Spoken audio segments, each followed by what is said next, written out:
In the report of the first speech of the Apostle Peter to pagans, we have a resume of the early proclamation, what is classically referred to as the kerygma, from kerysein in Greek, which means to announce. And it is centered on the nucleus, the explosion, what happened on that night. Now, this explosion has been recorded successively by generations in that part of the world. We have one tradition that says that from the moment of the Ascension, every Holy Saturday, there was this miracle, the holy fire, the holy light. We have, however, clearly a date and a period during which we see clearly that this was actually genuinely happening here on earth. I would like to quote the earliest precise evidence. We know that Constantine, after the publication of the Edict of Milan in 313, allowed Christianity to have a place of privilege in the empire, and also encouraged Christians to recuperate what had been made impossible under Roman persecution, notably that of the honouring of the holy places. And so his mother, at the age of 78, found herself there excavating, with the help of powerful men, these holy places, which had been filled with earth by the Romans, impeding all access. And so we have the discovery of these places, and thankfully they have not been harmed because they were providentially protected by what the Romans had done. And so they were able to construct, and between 326 and 336, the first church of the Anastasis, the Resurrection, was built, and it would have included also the sacred area of Golgotha. Now, we have this testimony from that early period. It comes down to us from a historian, an Armenian historian, Kyriakos Kandraketsi. His dates are 1201 to 1271. He is writing a history of the Armenians, but it contains much earlier material, and this is the point.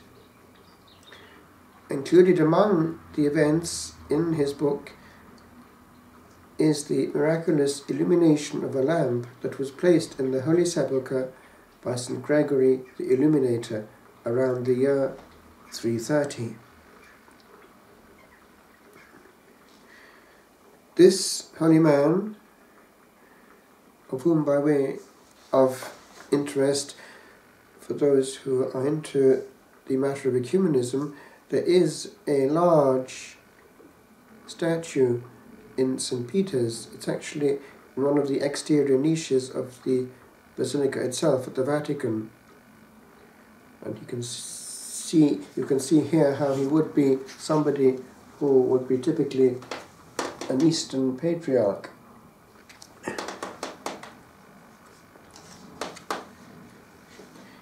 He then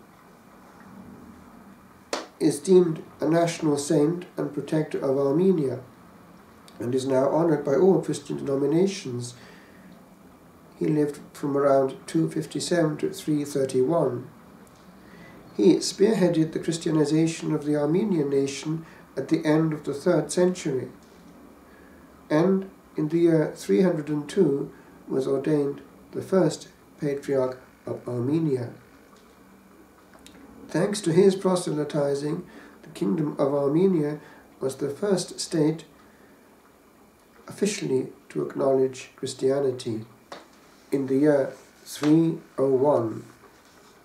That's before the Edict of Milan. The exact year in which the event connecting Gregory the Illuminator with the miracle of the Holy Fire, that year can only be calculated, but it can be calculated accurately within parameters which are fairly small. If we take into consideration that the building of the Church of the Resurrection began in the year 326, and the saint died in the year 331, it is obvious that the event described by the historian Kyriakos took place between 326 and 331, during the period when the Church of the Resurrection was being built.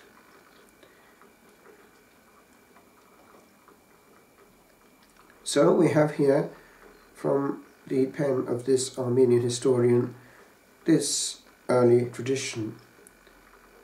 They say that St. Gregory placed a lamp over the tomb of Christ and besought God with his prayers that on the feast of Easter the place be lit with an immaterial light, something which occurs down to our own day.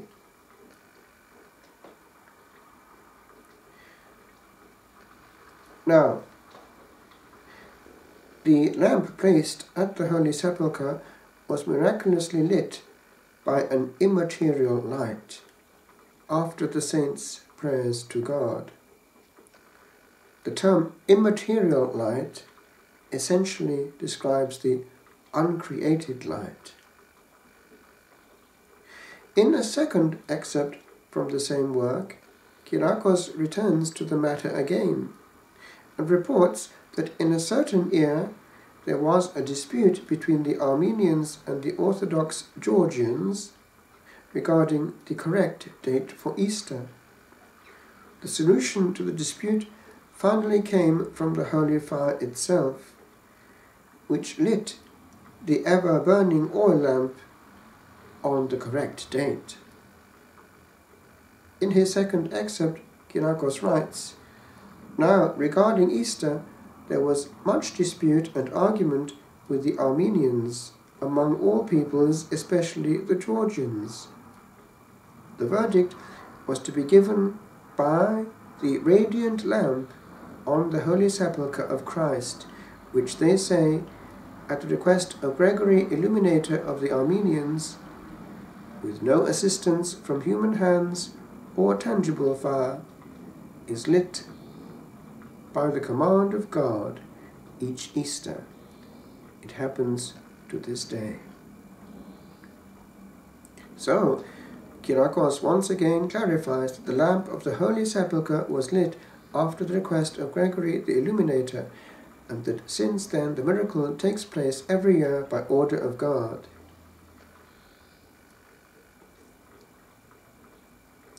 The exact same tradition is preserved by the Arab historian al-Masudi, who mentions that the Holy Fire began appearing from the time when the Church of the Resurrection was being built.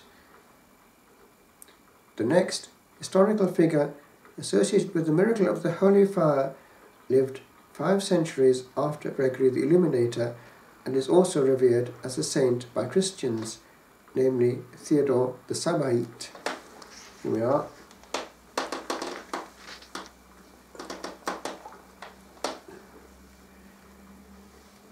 So, this Theodore the Sabaite, or Theodore of Edessa, his dates are 776 to 856, was born in Emesa in Syria, and at the age of 19 became a monk in the monastery of St. Sabas, 15 kilometers southeast of Jerusalem.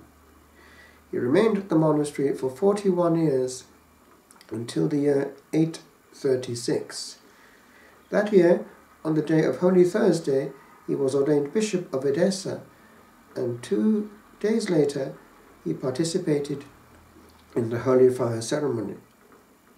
This fact is recorded in the saint's biography, which was written at the monastery of San Sabas around the year 860, a few years after his death. The author of the work was the Bishop of Emesa, Basil, who was the saint's nephew. The work is entitled The Life of St. Theodore of Edessa.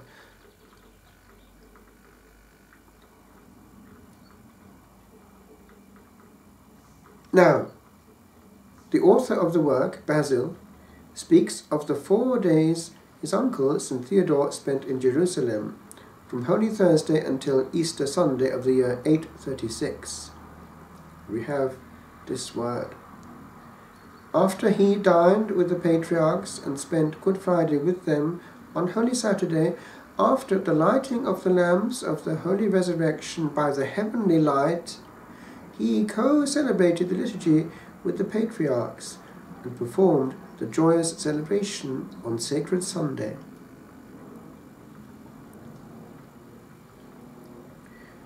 In the previous section we read that the lamp of St. Gregory had been lit by an immaterial light. Here we see attested for the first time that the lamps of the Holy Sepulchre are lit by a heavenly light. And this saint is the second historical figure who is recorded to have experienced this event. Now, 12 years later, in the year 848, we encounter the next reference to the miracle by the Arab philosopher Al-Jahiz. So his dates are 781 to 869. He was a prominent Muslim author and philosopher who investigated the fields of history, biology, zoology and theology. And he has a book of animals,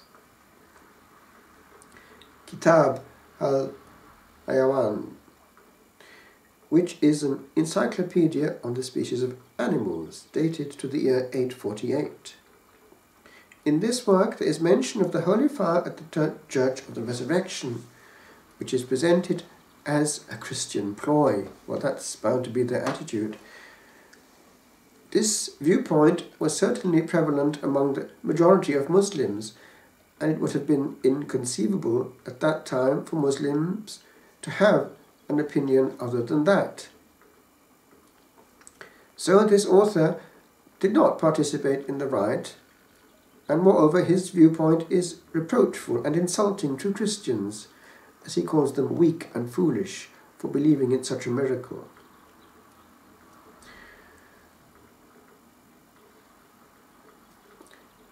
Despite his critical attitude, his testimony is actually useful.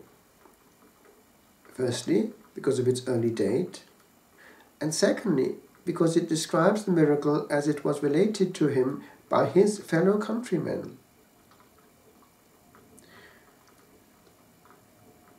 The guards of the iconostasis have not stopped creating frauds for the people, in the same manner as the monks with the torches in the Church of the Resurrection in Jerusalem, who claim that the oil inside the lamps lights without a fire at night during one of their celebrations.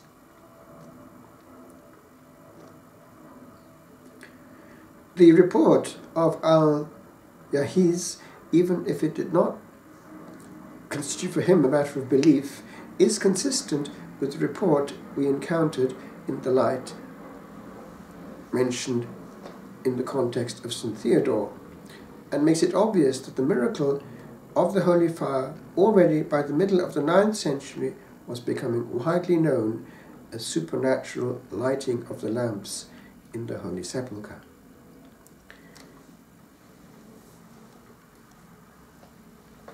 At a certain period of history, the Muslims themselves actually became a bit more open to this and went to the point of actually wanting to have the light from it in their own place of worship nearby.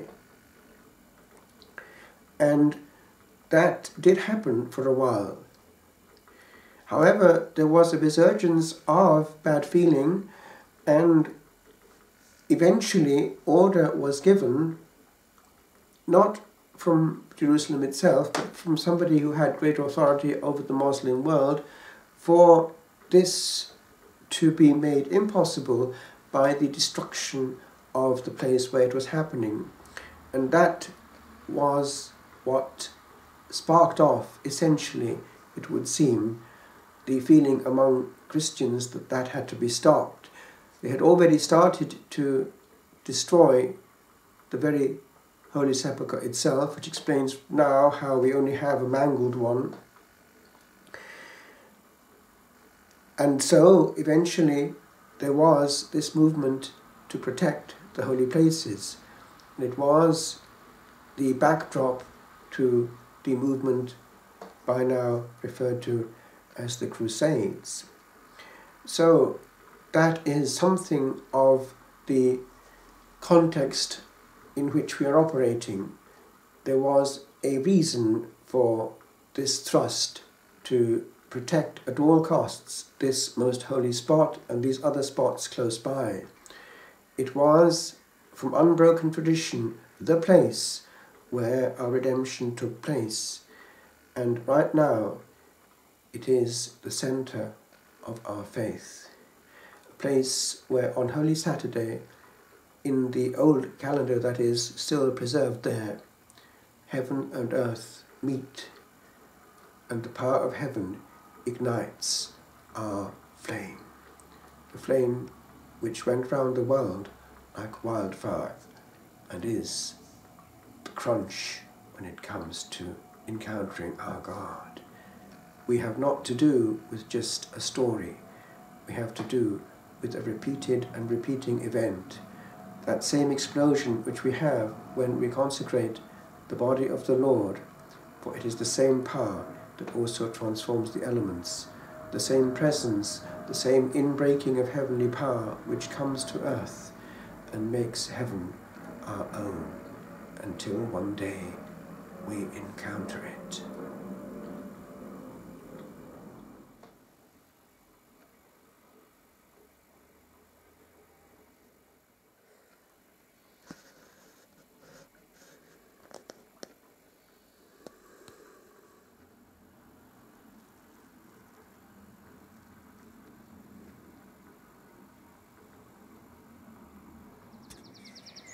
Holy Saturday.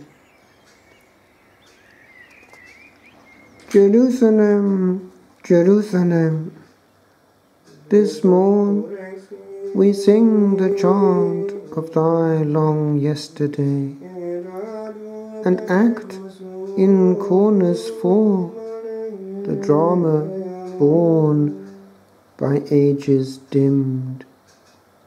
For 'tis the orient ray that moved Prémontré's dawn, and fossiled bars bear music from afar, nay, from the tomb of every tomb to come, wherein the stars at noon again this day will pierce earth's gloom.